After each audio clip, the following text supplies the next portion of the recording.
और दूर दराज से इस बाजार में अपनी जीविका के लिए सब्जियों को, फलों को बेचने के लिए आए हमारे गांव के चाचा चाची, गांव के बड़े बुजुर्ग, आप सभी लोगों को, आपका ये भाई, आपका ये बेटा, आपका ये साथी संजय कुमार मेहता, जो हजारीबाग लोकसभा क्षेत्र का प्रत्याशी है, हजारीबाग लोकसभा के क्षेत्र के बढ़ी से चल करके आपके साथ चलने का वादा करने को लेकर के आपके सामने आया है, आपसे आशीर्वाद मांगने आया है।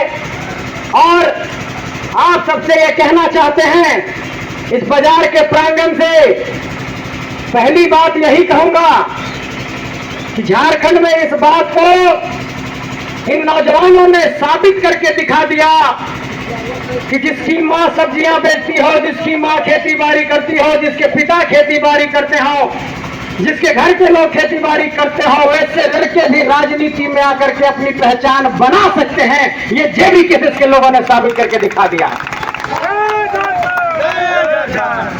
लोग सोचते थे कि सिर्फ पूंजीपति, पैसा वाला, कोयला माफिया, अवरख माफिया, लुटेरा, भू माफिया, 500 करोड़ 200 करोड़ वाले ही चुनाव और राजनीति में आ सकते हैं, लेकिन इस बात को साबित करके जेबी केसेस के साथियों ने यह दिखा दिया, टाइगर जयराम मेहता और तमाम साथियों ने यह दिखा दिया कि झारखंड की धरती में अगर झारखंड के लोग ठान लेते हैं तो बड़े बड़े पहाड़ों को भी तोड़ सकते हैं। इस बात को हम लोगों ने साबित करके दिखाया है। संजय मेहता जिंदाबाद, जिंदाबाद, जिंदाबाद, संजय मेहता जिंदाबाद, जिंदाबाद। आज ये भाई संजय कुमार मेहता आपके सामने चुनाव प्रचार के लिए आया है, वोट मांगने आया है। अपने संबोधन में यह भी कहूंगा कि हेलमेट छाप पर बटन दबाइएगा 16 नंबर पर, अपने जिताने की भी अपील करूंगा।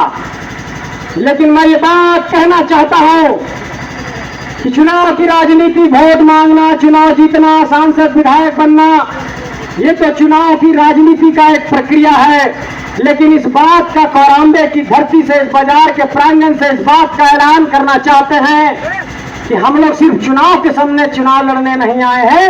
3 साल से झारखंड की धरती में पुलिस की लाठियां खा रहे हैं, झारखंड के लिए लड़ रहे हैं, केस मुकदमे झेल रहे हैं और हमारे साथी जेल भी गए हैं। इसलिए आप सबसे ये कहना चाहते हैं कि ये कभी मत सोचिएगा कि ये नौजवान सांसद विधायक बनने के लिए वोट मांगने आ गए हैं।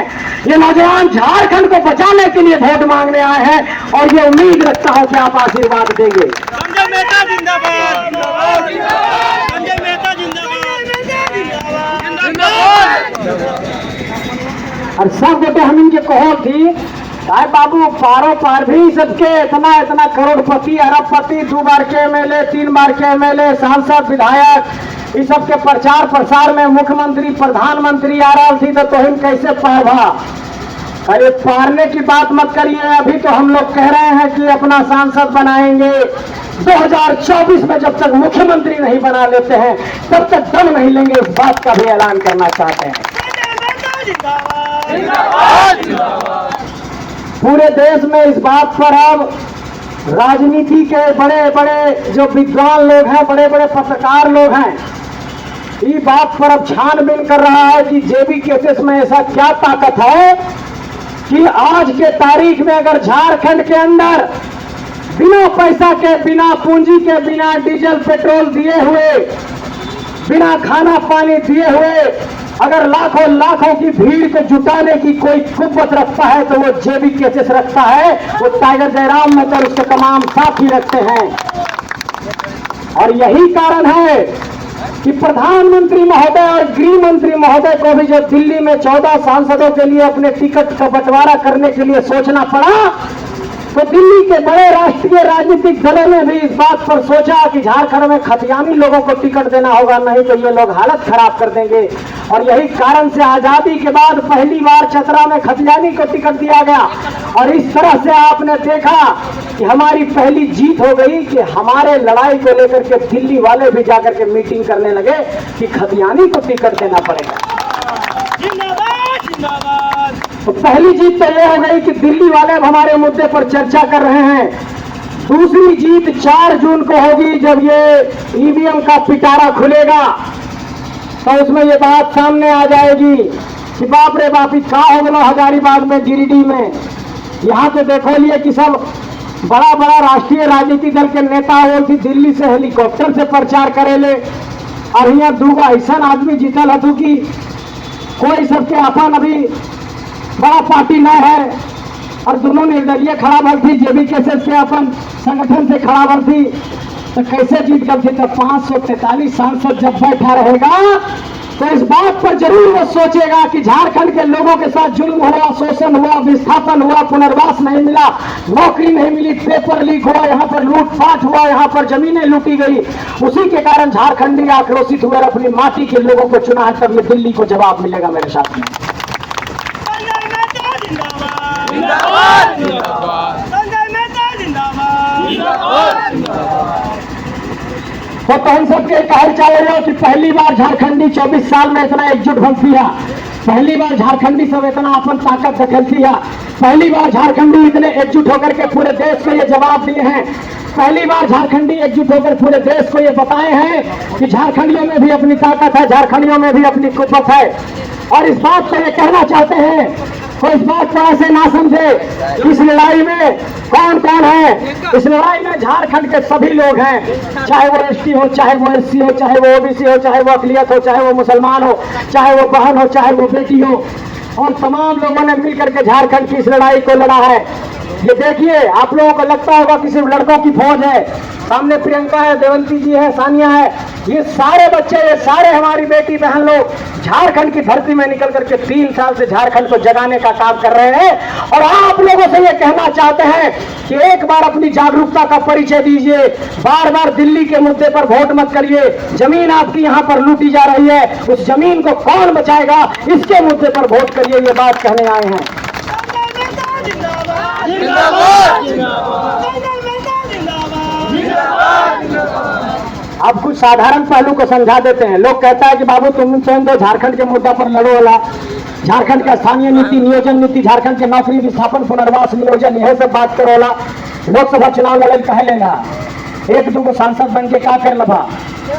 बात तो सबके जो सवाल है, उस सवाल के हम जवाब देवे चाहे, ताकि वोट देवे समय तो इनके यह स्पष्टता रहे कि एक दो सांसद का कर सको है और काहे अपन माटी के आदमी के जिताना चाहिए। देखिए, पहली बात तो ये समझिए कि जो कोयला खनन का पूरा परियोजना झारखंड में चल रहा है, लोहा निकालने का पूरा प्रोजेक्ट जो चल रहा है, यूरेनियम निकालने का, बॉक्साइट निकालने का, पूरे जमीन से खनिज निकालने का, ये सारा खनिज निकालने का काम खनन मंत्रालय भारत सरकार अलॉट करती है। और खनन मंत्रालय भारत सरकार जब अलॉट करती है और तमाम कंपनियां, चाहे वो NTPC हो, चाहे वो CCL हो, चाहे वो BCCL हो, चाहे वो यहाँ पर अडानी हो, तमाम कंपनियां आकर के अगर कोयला निकालने का काम करती है तो उसको खनन मंत्रालय भारत सरकार कोयला निकालने के लिए प्रोजेक्ट को अलॉट करता है।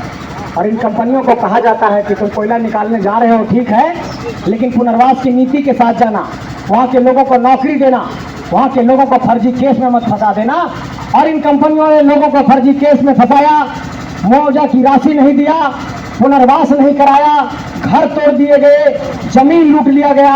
और झारखंड के 14 से 14 सांसदों ने कभी इस सवाल को संसद भवन में नहीं रखा। इसलिए अब मुख्य दर्शक सांसद नहीं चाहिए, अब दहाड़ने वाला सांसद चाहिए, इसलिए चुनाव को लड़ रहे हैं।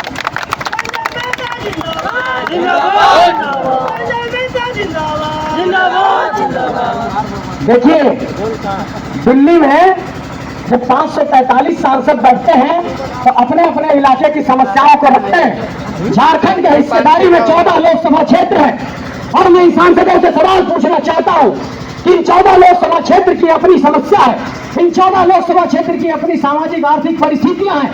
तो इन 14 लोकसभा क्षेत्र की जब अपनी अपनी परिस्थितियां, हालात हैं, तो इन 14 लोकसभा क्षेत्र पर दिल्ली में सवाल अलग अलग सांसद क्यों नहीं करते हैं? पिछले 10 साल में एक भी कोई ऐसा सांसद मुझे नहीं दिखाई पड़ा जो विस्थापन, पुनर्वास, झारखंड के स्थानीय नीति, नियोजन नीति पर कोई सवाल करता हो। अच्छा, ये सवाल नहीं उठे चाहिए कि 3 साल से झारखंडी आदमी सब स्थानीय नीति, नियोजन नीति के मांग कर ले थी, तो यहाँ के 14 सांसद के दिल्ली के संसद भवन में बात रखना चाहिए ना कि भाई संवैधानिक संशोधन से भी इसका रास्ता निकल सकता है। संविधान में एगो अनुसूची है, 9वां अनुसूची, वो कानून में अगर शामिल हो जाता झारखंड के खतियान के कानून, तो उस तरीके से उसका समाधान हो जाता है। जैसे आंध्र प्रदेश के खातिर शामिल है संविधान के अनुच्छेद 371 में, आंध्र प्रदेश के नौकरी आंध्र प्रदेश के आदमी खातिर आरक्षित है। वह अगर